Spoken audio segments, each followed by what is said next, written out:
Cinta ditolak jadi motif pelaku bunuh siswi SMP di kuburan Cina Palembang, baru kenal 2 minggu. Cinta ditolak ternyata menjadi motif IS 16 tahun tega menghabisi nyawa AA 13 tahun pelajar SMP yang jasadnya ditemukan di kuburan Cina Palembang. Tak sendiri, IS yang masih pelajar SMA di Palembang turut mengajak 3 temannya inisial MZ 13 tahun, NS 12 tahun, dan AS 12 tahun, masing-masing adalah pelajar SMP. Otak pelaku dari peristiwa tersebut adalah IS yang cintanya ditolak korban dan baru kenal dengan korban selama 2 minggu.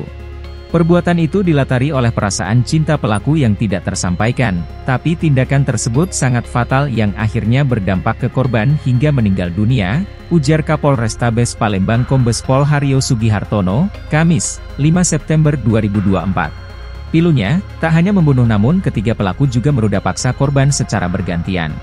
Terungkap jika IS 1 dari 4 pelaku pembunuhan siswi SMP di kuburan Cina Palembang ternyata sempat mendatangi rumah korban di malam harinya.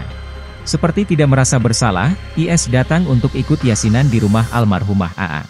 Benar usai peristiwa pembunuhan tersebut, tanpa dosa IS datang ikut yasinan di malam pertama, ungkap Kombes Pol Haryo Sugihartono. Tak hanya itu, Kombes Pol Haryo juga menyebut jika IS sempat bercerita kepada teman-temannya di pagelaran kuda lumping setelah melakukan pembunuhan dan ruda paksa terhadap korban. Download Tribun X sekarang, menghadirkan lokal menjadi Indonesia.